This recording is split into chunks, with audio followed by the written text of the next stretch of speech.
This is Food for Thought with Deborah Walker.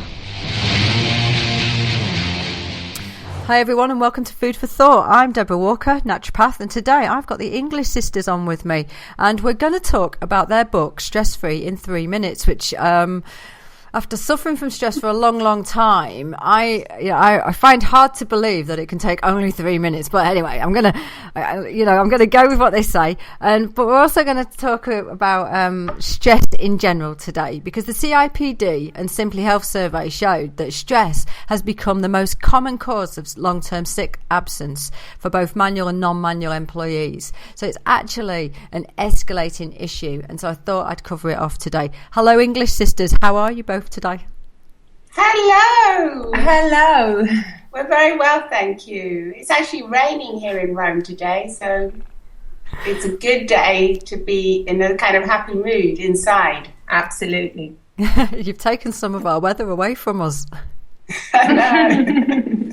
Well, the rain's good as well, isn't it? It is Without indeed. sunshine, there's no rain. I think in California now they're sort of praying for rain because there's a drought. That's right. I think they are. Yeah.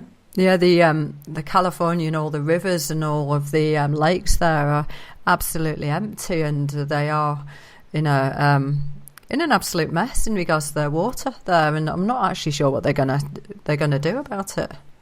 Well, let's hope it rains. Yeah, let's hope it rains soon. Indeed, yes. It's funny, isn't it, how the weather changes across the world globally. So now, because we're so much more aware of what's happening globally, where you have to look at they're in an absolute drought situation, and the UK has had the worst flooding and rain that it's had in 250 years, and you have to wonder what's happening globally with the weather and the balance there.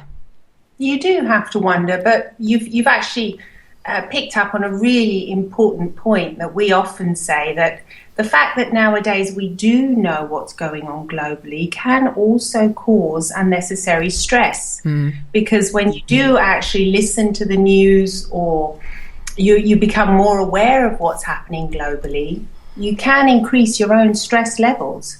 So we do actually recommend not listening to the news every morning, especially not eating in front of the news.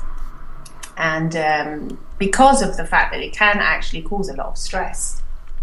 Well, there's always an upside and a downside. I think if you look through history as well, there have been periods of extreme droughts and heavy rainfalls and floods. So I also think it's part of a natural balance that planet, it's like it self-regulates itself. Yes, we do a lot of damage to the planet, but thousands of years ago, things were going on as well, if you actually look back at the history. And as regarding stress, it is stressful to constantly have all this information, overload of information at your fingertips and on your devices, and watching the news that can actually cause immense stress. So it's really important just to take a few minutes, say 3 minutes, to just ground yourself and take a deep breath and say, if I wasn't thinking about what was going on around me, and I'm just listening to what's going on in my body and smelling what's coming in through my nose, and actually, touching, experiencing the senses around me, how would I be feeling? Would I actually be feeling stressed, or is it all these external factors that are actually making me stressed? That's right, because of course, once upon a time, if there was something that was stressful, and perhaps people lived in very small communities, they could actually find out that somebody was in danger and they could actually go and help. But unfortunately nowadays, with all these global news and with all this information that we have, it actually becomes an overload of information, because we actually often feel helpless. And when we do feel helpless, we can't really take any action. And so it just becomes another thing that accumulates stress in the body, and it makes us feel threatened, and it upsets our balance in some way, which is actually a physical response to stress. You've made some amazing points there, to be honest, and I think you're absolutely right in regards to the global information overload that we now have, and we now have access to, because it comes in from all angles the whole time, and there's never a let up anymore with the devices that we have in place. Well, that's right. It's like what we were saying. If you lived in a little small village and someone down the road was sick, you'd actually go and visit them and say, "How can I help you? Can I bake you a cake? Can I work in the fields for you? Can I do something positive that's really going to actually help?" But now what happens is that we receive all this negative and this overload of information, and we actually feel as if we're impotent. We can't help and we can't do anything. So our body naturally goes into a fight or flight mode and it shuts down because we can't cope, basically. That's right. We can often end up getting angry or agitated and have all the classical stress, fight or flight responses, and we're not even aware of where they're coming from. So it's very important to stay grounded and think, okay, I can stay informed. I can read perhaps what happened today, but I also have to stay present and I have to stay informed about what's actually going on in my body and in my mind. And if I do that, I'm going to stay grounded and I'll be okay. Whereas if I go off to thinking about what happened somewhere else up north and how so-and-so got attacked, that's not going to be helpful to my own body. So it's very important to be aware of where stress comes from, what the stresses are in each and everyone's life. And very often, since we were talking about this global information, it can come from the most unexpected places. Whereas, perhaps if we weren't exposed to this kind of level of information, we may not be as stressed. Perhaps if we take on something like listening to music while we're at home, or we take on different things, we start listening to different shows, such as this one, shows that are informative. We can learn how to really stay focused and really stay present and stay balanced.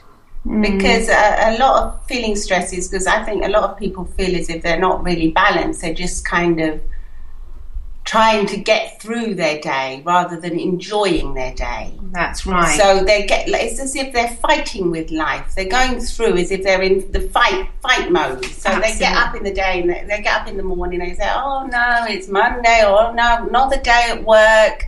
Oh my goodness, there's going to be so much," or swearing, "What a load of effing traffic I'm going to find this morning," or "There's going to be loads of people on the tube, it's going to be packed." All this, their actual thoughts are actually causing them stress that they're unaware of. So they're building up. What's happening is they're actually causing their own stress in their body. So to combat that, we could recommend, say, like, get up in the morning and do something the night before. Think, what am I going to enjoy doing in the morning? So maybe listen to my favourite music. Take that and wake up 5 or 10 minutes earlier so you can enjoy a cup of coffee or a herbal tea, and enjoy some breakfast before you go out. Think ahead. What can I do on the tube to make sure that I'm in the flow? So read a book, or if there's too packed, listen to some nice music, or listen to something that's going to make you feel good. Because at the end of the day, I think we all want to just feel good. And the great thing about feeling good is that when you do feel good, you get really creative, and then you can make other people feel good around you, because feeling good is actually really contagious. It's absolutely very contagious. And it's actually very important to become aware as well of when we are feeling stressed. I think that's one of the most fundamental aspects of being stressed, is that unfortunately a lot of people don't realize they're even stressed nowadays. Stress just becomes a normal part of their everyday, and they become so familiar with it that they actually think that's who they are. We actually have certain people that have actually told us, "No, that's just the way I am. I'm a nervous person. I'm always agitated. I'm a very anxious person," and they describe themselves as if they are an anxious person. Whereas what they're not realizing is they're not actually an anxious person. They just often feel anxiety, but it's not actually who they are. And so there's a big difference between what you feel and who you actually are. And if you become aware of who you are when you're not feeling that way, then you know how to differentiate it. It's very important to feel sensations of relaxation. It's important to know what it feels like to feel relaxed, so that then you can compare. And that's when hypnotherapy really does become an important tool. Because if anyone's ever been to a hypnotherapist, if anyone's had anything to do with hypnosis, they know what it feels like to feel relaxed, totally relaxed. Then, only then can they really know what relaxation feels like. And then they can compare it to when they're not feeling relaxed, and then they become more aware of it, and they know when they're feeling stressed. And once you know how to identify when you're feeling stressed, then you can truly make a change in your life. You can start taking actions. You can start focusing on the negative thoughts. You can realize when you feel agitated. You know when you're feeling depressed, maybe you're feeling stressed. A lot of people say I'm depressed, but actually what they do have is a lot of stress. They might become withdrawn. That's also a sign of stress. There's loads of signs of stress, from aches and pains to diarrhea, constipation, nausea, dizziness, rapid heartbeat.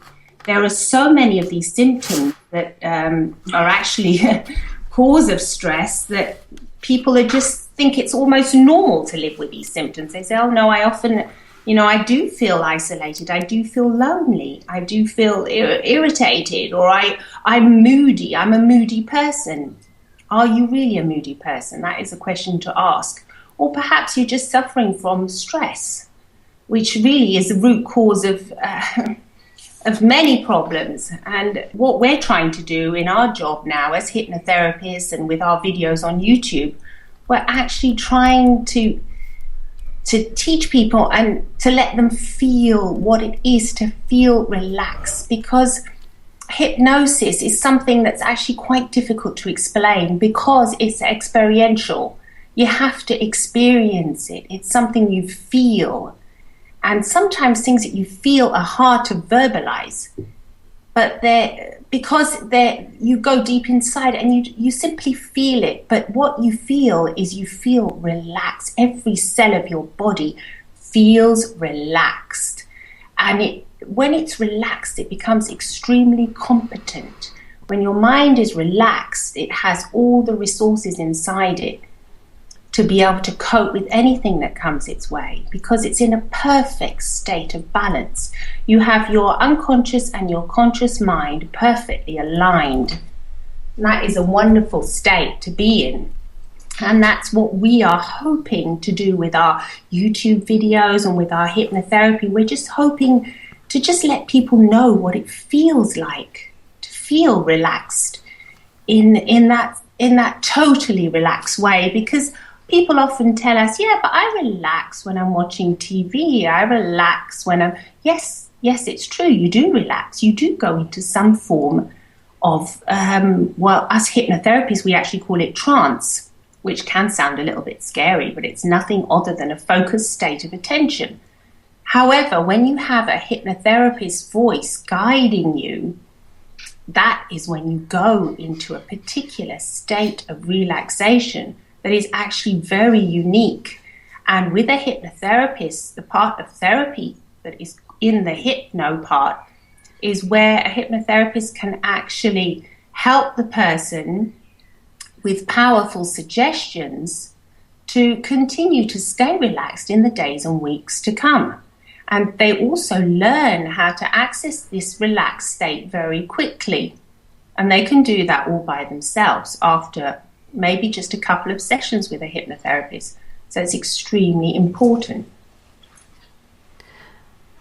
Now, ladies, you've talked about lots of different bits and pieces there that I've made so many notes down here. I've got about 2 pages of notes of where I want to pick up on, because I absolutely agree with you, and on several aspects of what you've said. In particular, I don't think people truly realise how stressed they are now. And I think what I'm hearing from yourselves, and you are practitioners like myself, that the majority of people do show up actually saying, "Oh no, I'm always like this. This isn't stress. I'm not experiencing stress at all." And yet you can see all the different factors that they are, and it is really fascinating that it's almost like they've switched off to it, and it has become almost a bit like smoking for some people. The tolerance level has gone up and up and up. Absolutely, right, yeah.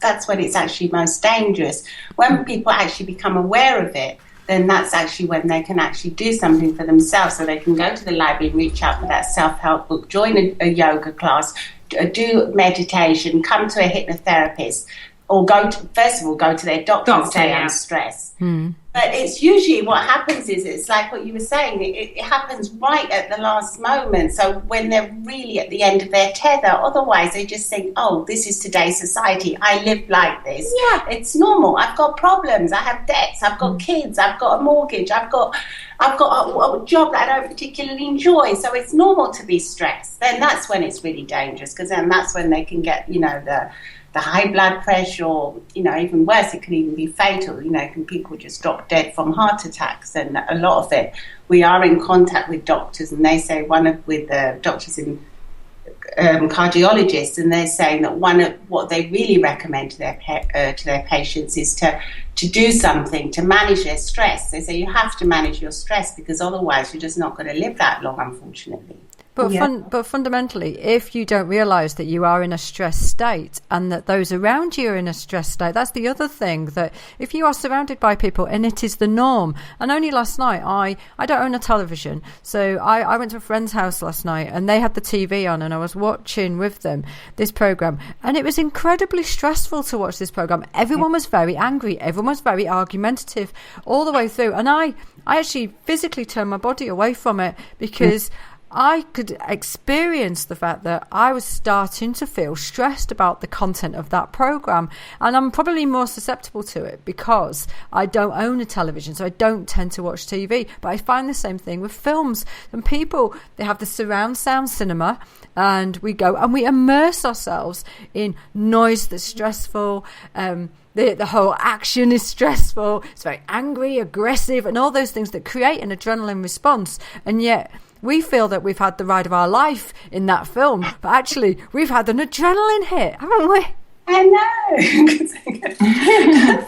That's the scary thing about it. That's what scary movies do. They actually do scare you. But I mean, horror movies and, or just the crime fictions that go around seeing dead bodies all the time. Yeah. They're just completely desensitized by it. People think they're desensitized by it, but as a consequence, their body responds to it, and they do have physical symptoms such as gastritis, acid. All these things come up afterwards, but they just think, I'm getting an adrenaline, I'm enjoying this, it's fun. But unfortunately, there are consequences. Yeah. And other behavioural symptoms such as eating too much or eating too little, sleeping too much or sleeping too little, procrastinating, all of these are symptoms of stress. And, some people tell us as well, they think, no, I just love food. I love eating. But whereas we can realise that that is also a sign of unfortunately, of stress. When it is true that you can love food. We do understand that. I mean, we live in Italy. We know how delicious food can be. But another thing is when you see people that are eating very quickly, very fast, and they're not aware of what they're actually putting in their mouths, then we can see that is a sign of stress. But that is also taken as something that has unfortunately become quite normal nowadays. And so there's a lot of work to be done, and programs such as this, radio shows, can cause a lot of awareness, I think. It's very important. I think it's important. Absolutely. To talk about it, because by talking, people can actually realise. They might go away and say, I am actually really stressed. And that's one of the reasons why we wrote our book, Stress Free in 3 Minutes, which can sound absurd, as you were saying in the beginning. Can you really get rid of your stress in 3 minutes? Well, we're going to say something that might sound quite surprising, but you actually can get rid of your stress in 3 minutes, because if you think about it, when you might be feeling stressed and you listen to your favorite song, a song actually lasts for about 3 minutes. Most songs do. And while you're listening to that song, if you actually really do close your eyes for a minute and listen to that song, really, listen to it with those empathic ears, you'll be able to start really feeling how your heartbeat does actually slow down and how your mood and your state of mind changes. Well, in the very same way, our short therapeutic tales work. They're little short tales or stories. They're hypnotherapeutic. And you read them and your mood instantly changes. You have a shift in your state of mind because we do use a lot of metaphor and healing language, I would say, and that it actually can reduce your stress. And, if you think about it, just taking one simple deep breath can actually lower your heart rate and your blood pressure. If you take 3 deep breaths, you can actually lower your blood pressure. So if you think about how amazing that is, of course, a hypnotherapeutic short tale is going to lower your blood pressure and is going to help alleviate stress. In 3 minutes, a lot of things can actually occur. So it's pretty amazing. And I know that you can, I practice NLP and other techniques. So I said it very tongue-in-cheek at the beginning in many respects, because I know you can change state. And I learnt when I went on a course a few years ago when I was busy training, and I had the most interesting experience because I was highly stressed due to my job at the time. And after the weekend, and Mary Trentfield, she knows, she changed my life. In effect, one of the people I was working with said to me, "What happened to you over the weekend? You look like you've had a facelift." And 2 days, and within the morning of the first day of the workshop of learning Psych K, I have to say it just took the lines off my face and just changed my perception of life completely. And so I quickly understood after that you can change state really quite quickly. And I know from my own experience now that if you want to change state, you can do. You can feel really awful about something and your friend can phone up and say, "Do you fancy coming out partying?" And you go, "Oh yeah, I do." And all of a sudden your state is completely different. But we don't think about that. We don't think about how we shift it ourselves sometimes when we get ourselves deeper and deeper into a stress state, do we? Well, I think that comes around awareness. We're not really taught from when we're little to really think much about how our brain and our mind work. So especially here in this Western culture, we're not really taught to focus on our emotions or how we're feeling and what we can do to change them. So we think we just are. We think we just are like this. We're in a bad mood. I'm in a bad mood, but people don't know that you can actually change your brain chemistry. You can actually change what you're doing to yourself, how you're actually thinking. You can actually change your thoughts. By changing your thoughts, you can change how you're feeling inside. And so a really quick thing to do is, if you are feeling rotten, is just think, "I'm feeling rotten. What do I want? Do I want to continue feeling rotten?" If the answer is no, what can I do to make myself feel good? So yes, go out with a friend, do something nice. It doesn't mean just pushing all your problems under the carpet. It means dealing with your problems effectively and managing your mind. If there's a bill that you have to pay and you're getting really down about it, is worry really going to pay that bill for you? Absolutely not. It's just going to make you feel awful and put you in a state where you won't be able to come up with the resources to actually pay that bill. If you think, "How am I going to pay that bill? I'm going to feel good and I'm going to think of ways of paying that bill." So whether it's putting a few pennies aside every week, or going to talk to your bank manager about organising some kind of special loan you can get, or just sorting it out effectively rather than just worrying about it. Because most people spend 80% of their lives, I've just said that off the cuff, I don't know how much it is, but just from my previous experience, worrying. And worry gets you absolutely nowhere. It just puts you in a terrible state where you can't do anything properly, and all you're doing is your mind is just going around like a broken record, just repeating the same thing again and again. And I mean, you know, if aliens came down and they saw how humans behaved, I'm sure they would think it was madness. Well, we're not very resourceful in that way because, like what you were saying before, unfortunately, we haven't been taught to manage our brains. We've just been taught. We haven't been told anything about our brains. That's the truth of it. It's just as part of that's how it is. I mean, can you imagine if the teacher at a school, or even preschool, she started the day by just simply asking each child how they felt. If she just asked that, how do you feel, Mary, and how do you feel? And each child actually had to think about how they felt, and if they felt sad or if they felt happy. But she could also teach them other ways of expressing themselves by amplifying their vocabulary. The more words they know about how to express themselves, the more their neural brains would start activating themselves. They can say, I feel, instead of just saying I feel sad, they can say I feel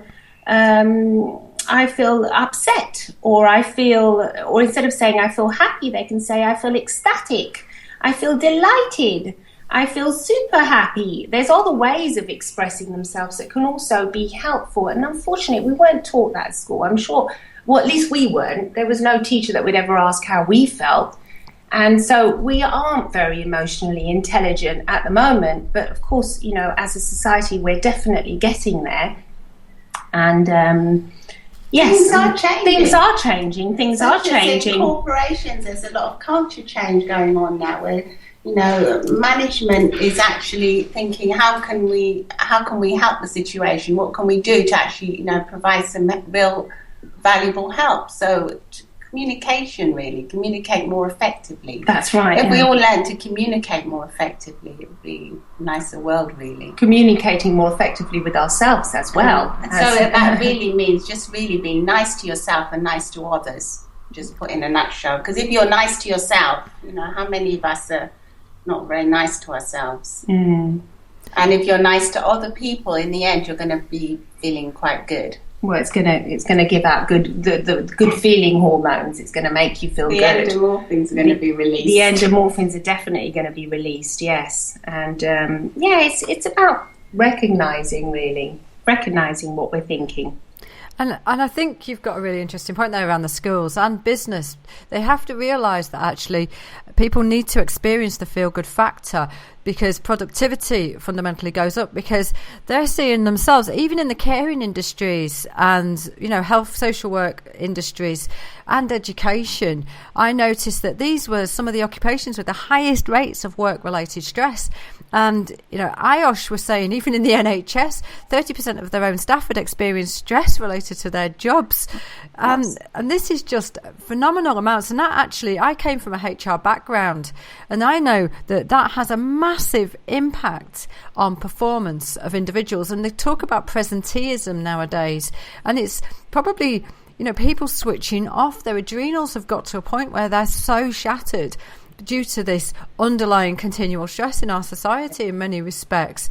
So I do think that the industries have got to take on board, and companies have got to take on board this factor with employees, because otherwise they're going to see continual reduction in productivity. And schools, let me just pick up on the schools. Because I feel that I think you've got a very, very valid point in regards to the intention of the schools is not really set in the morning. We don't check in with children in regards to how they feel and whether we're enabling them to experience school in a really good way. I see more and more children now who are experiencing stress and stress-related illnesses, younger and younger and younger, which is extremely worrying for me.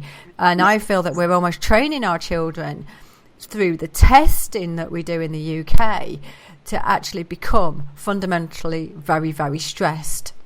Well, if it had anything to do with us, we wouldn't have exams and tests, because how can you just be, you know, someone could be a genius and they could be just really poor at actually taking exams, and they could fail their exams. It's completely outdated way of testing children. There should be more organic ways of evaluating and seeing how a child is doing. And who are we to judge, to say something's good or bad or this is poor? You know, someone that could be terrible at maths could have excellent qualities at something else. What we're actually doing in schools, I think, is just putting our children down all the time. Well, we're often putting We're putting them into very stressful situations, as Debbie was saying. Absolutely, they go into, and the unfortunate thing is when a child is stressed as an adult, they can't learn properly because you go into the fight and flight response. Your body actually goes into that response state, and you're not going to learn the same way as you can't digest properly. You won't be able to digest any information that comes through. You know, when you feel stressed, sometimes you just can't eat anything. Well, it's in the same way. The child cannot learn. He cannot simply digest that information because they are stressed. Because there isn't any kind of teaching to the teachers to teach them how to relate to these children in a way to realize what they're actually feeling. I mean, and to empower them, and to make them, to allow them to know that however they perform, they are going to be able to contribute in a very valuable way to society. And I think it's all about contribution in the end. If we all do our little bit to contribute, the world will be a much happier and safer and nicer place to live in. Yeah. There's other more important values than actually, making people get stressed out by tests and exams, and children and even adults. They're constantly evaluating people in all walks, in all sectors. Yeah, unfortunately. And we know teachers are stressed because we do come in contact with a lot of teachers who've told us that some have even had to actually leave their jobs because they said they're too stressed to cope with the constant evaluations that they're getting scrutinized by. Yeah, unfortunately. The good news is that things are changing and companies are realizing that there's something going on that's costing them a lot of money, and that's why they're making the change happen, really, because they're realizing that they're losing out.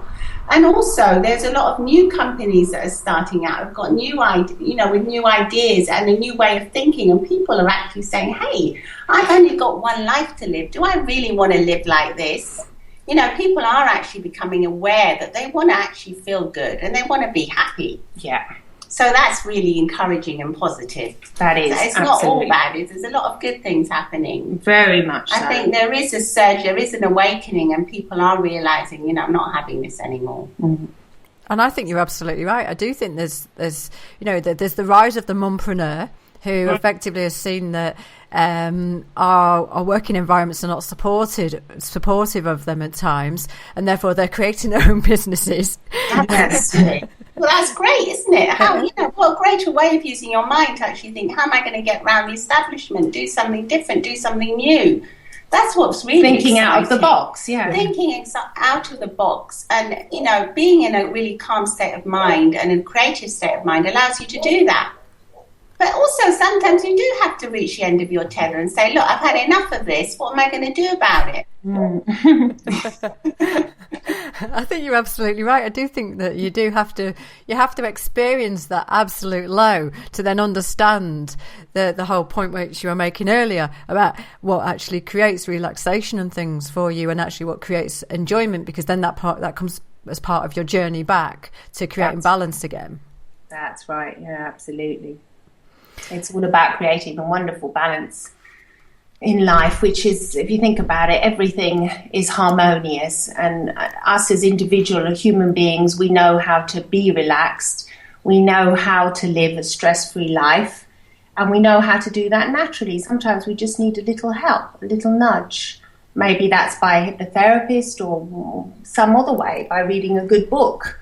I think one of the most dangerous things, or the most unsettling thing, is when someone actually says, I'm happy with the way it is.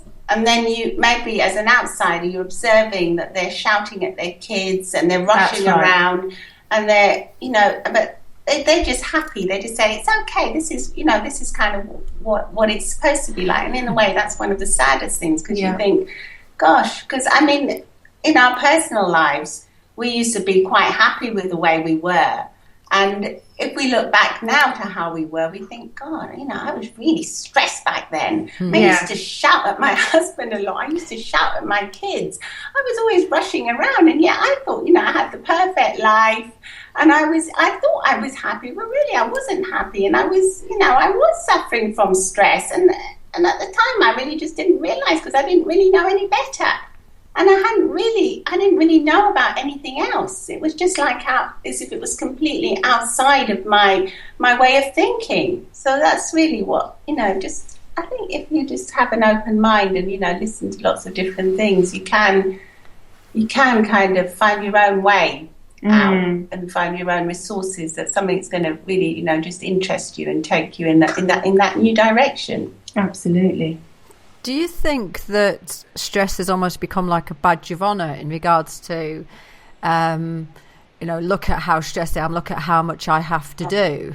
Absolutely. Yes. And the opposite is laziness. And people will say, he's lazy because he's always so laid back. And yet some of the laziest people can be so productive, because they're not really lazy. What they're doing is they're managing their time effectively. So when they are relaxing, they're truly relaxing. And when they're working, they truly are working. But working, you can be working and be happy while you're doing it. So yes, I think it has become like a badge of honour in some cases, where people are actually proud of being stressed, because it means that they're kind of pulling their weight, or doing really well and being successful. Well, of course. I mean, at times, stress isn't always bad. It can also be useful. I mean, it does keep you on your toes. I mean, if you're not a little bit stressed in a helpful way before an exam, you might just sit in front of the TV and just watch a TV. I mean, it's all about, how much how much stress you're having, and knowing your limit. But it really has, has become a bit of this badge of honour to say, yes, in some circles to say I'm really stressed, and it's something that's seen as a way of being very productive. But yes, are you really productive? That's the question. If you just say it just to sort of flaunt yourself and say I'm really stressed, but then you're calm and quiet inside, I suppose it's okay. But if you are stressed and you do feel anxious or depressed or withdrawn, then it's not really okay, and it is a major cause for concern, and really, something has to be done about it. So if you are listening to this show now, please, do something about it. Realize that if you are feeling stressed, you can actually stop feeling stressed very quickly indeed, and you can learn how to manage your mind. You can, instead of having unhelpful thoughts, you can just simply say, no, that's an unhelpful thought. You can recognize it as an unhelpful thought, and you can choose a helpful thought. And if you can't think of anything, just think of something, just think of the color white, and just close your eyes and think of the color white. And you can whitewash away any of those unhelpful thoughts. And if you do have a helpful and happy thought that comes to mind, just grab that thought and keep it with you. And you'll notice that if you take a deep breath, that you will begin to get relaxed. And very simple little techniques such as these can really make a difference in your life if you listen and become aware that you are body and mind, and that your mind must look after your body, and it's your responsibility. And times are changing now. We're all becoming more responsible for our bodies and our minds, and that's for you to do, and for all of you to do, really, to become more responsible. And as you say, small things can really make quite a big change, can't they? Absolutely. That's a really good news. It's not, it's not all complicated. It's not difficult. Absolutely. It's really easy. It's really easy. It doesn't involve long meditations or anything that can become really boring. It's just really simply about becoming aware, just simply becoming aware of what you're thinking. It's really about stopping to smell the roses when you go out every day. Stop right. a few seconds to enjoy something. Yeah, just focus on what you want to see, and not on what you don't want. Focus on what you want. So focus your whole life on what you want. What do I want? I want to be happy. Focus on being happy. That's right. I want to have a good job. Focus on getting a good job if your job isn't already good, or just seeing your job in a different way. Maybe your colleagues aren't as nasty as you make them out to be. That's right. You know, maybe they've all got their own issues and they're all stressed as well, and you're all in the same boat. You organise something in your company, you know, do something, do a group hypnotherapy session. There's so many things out there now. It's great. And with the internet, it's also accessible as well. Yeah, it's also exciting, and it really is about looking at life in a different way. I mean, it may be raining, but you may take the time to look at that beautiful raindrop on the window pane, and that can also be really, really, really exciting. And there's different ways of looking at everything, and it really is. It's just like what Violeta was saying. It's looking about it's looking at life in a different way, and becoming aware of what you're thinking, and realizing that your mind is a very, very powerful and extremely powerful tool that you can utilize. And if you know how to utilize your mind, your body will feel different. Yeah, if you just think, all of our minds are like tiny little chemical labs, our minds and body. So we're pushing chemicals into our mind and body all day. So if you had a choice, what kind of chemicals would you want to put into your body today? Would you want to put lovely, positive, good endorphins and chemicals that are going to make you feel really good and happy? Or do you want to be pushing chemicals that are going to put you into a scared and frightened state of mind, cortisols and things that are going to, you know, not do you any good at all? You know, if the choice is yours, which would you choose? Wake up in the morning every day and think, what kind of chemicals do I want my body to produce today? That's right. I mean, because we're absolutely amazing as human beings. We can do so much. We can produce chemicals that can actually make us feel good, or the opposite. And we can do things that can make us heal in the morning, or things that don't make us heal. So it's very exciting, really, once you become aware of the fact that it's all about choice. I mean, the choice really is yours. What kind of chemicals do you want to put into your body this morning? For you people listening out there, that's a simple question. And it's all up to you. And it's easy to learn, it's easy to do, it's very simple. And if you do need to go to a hypnotherapist, you can access a hypnotherapist near you, or you can just learn a little bit more about the mind. It's lifelong learning, really, isn't it? I think it's very exciting, very exciting. I always imagine that it's a game that I play in regards to what kind of cocktail can I create. You know, recipes of chemicals in my head. What can I create? What do I want out of this? What colour is my cocktail? Fantastic! That's great. That's what we should all be doing every morning. That's a fantastic metaphor. Yeah, cocktail. What kind of cocktail do we want to be digesting and inhaling every day? That's right. A nasty black one that tastes horrible, or a yummy one that's going to make us feel really good and taste delicious. And the good thing about when you do feel good is that you're more resourceful. So when you're already feeling good, you may think, oh yeah, I'll pick up that phone, I'll phone that friend, I'll go out with so and so, I'll do this, and you feel motivated. You feel good, so you feel alive, and you want to do things. Whereas when you're the opposite, it's all the opposite, and everything that's grey and yucky and difficult and stressful and slow. Yes, Things slow. Yeah. Things slow down. Everything seems hard and heavy. It's opposite to feeling light and easy. And airy. That's it. That's absolutely and right. Flowing and happy, resourceful. Mm-hmm.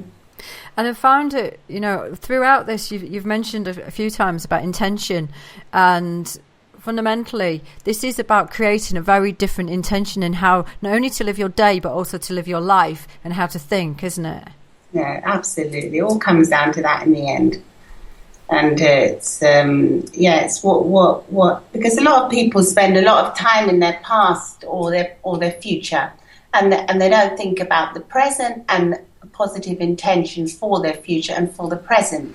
So if you just made those few changes and say, I'm going to get the most out of my past and learn from it and use it, and from my future, I'm going to focus on what I want from my future.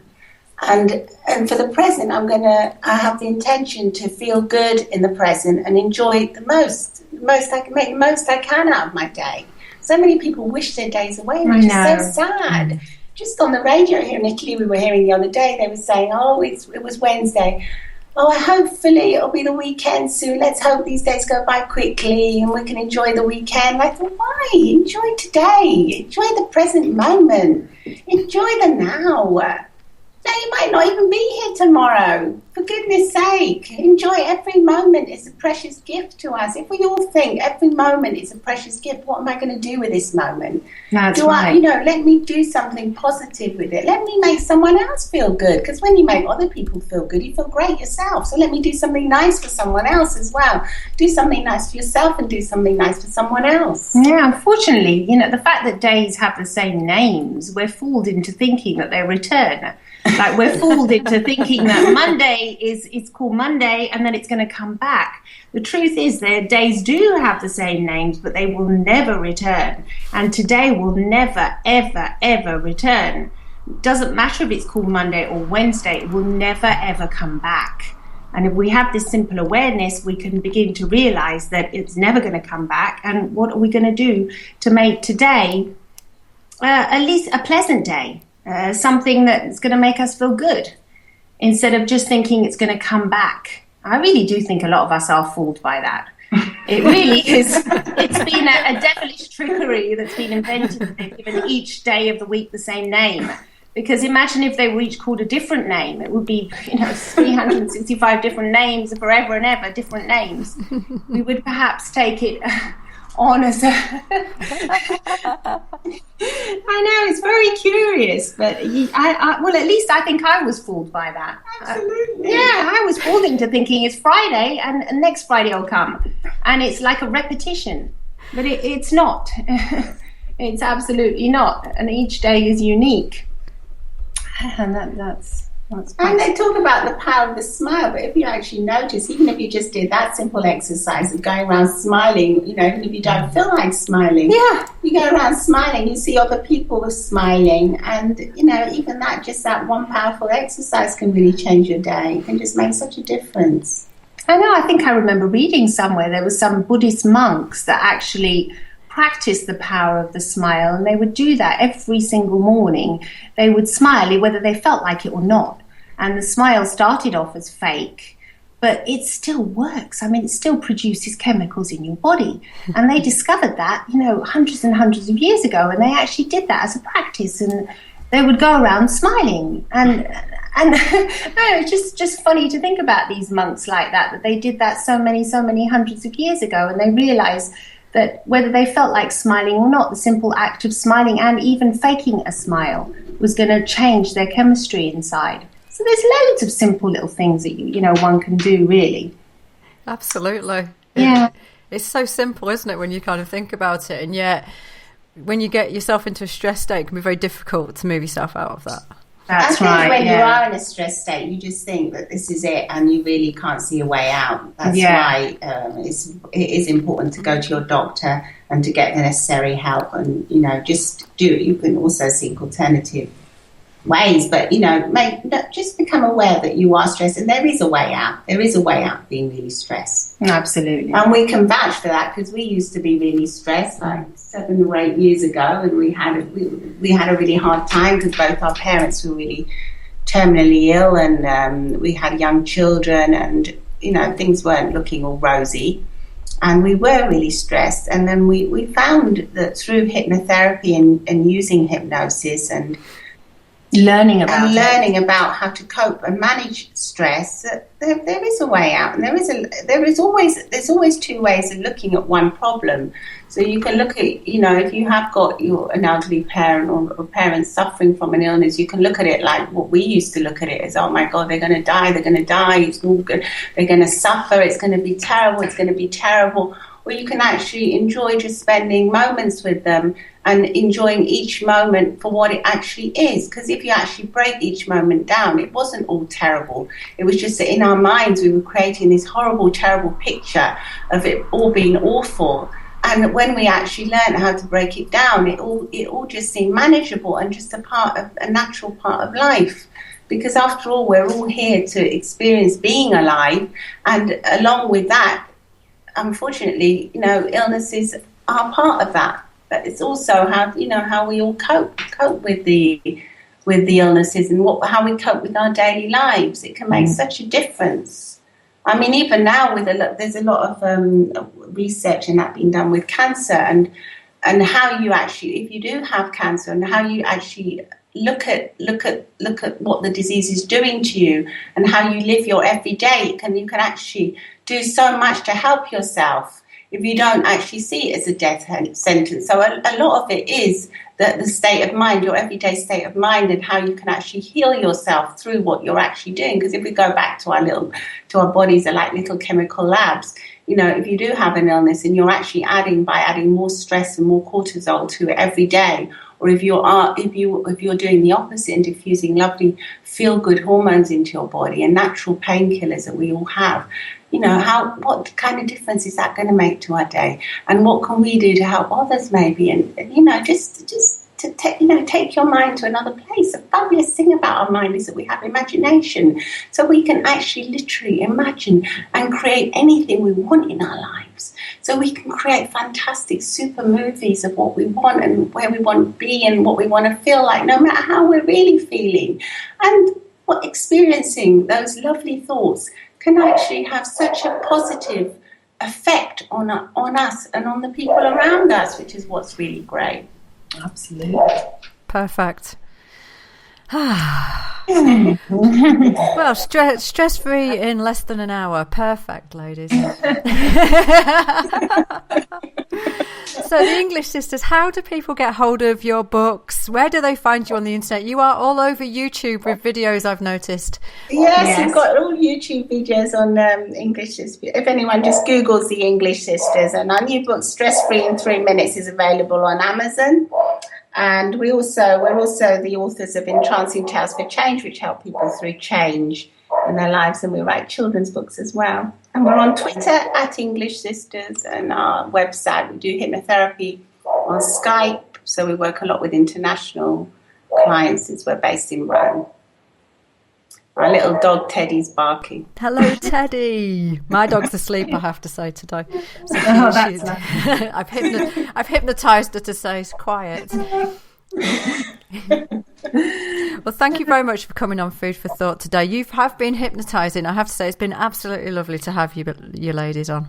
Thank you so much for having us. It's been a great honour. It's been wonderful, a pleasure.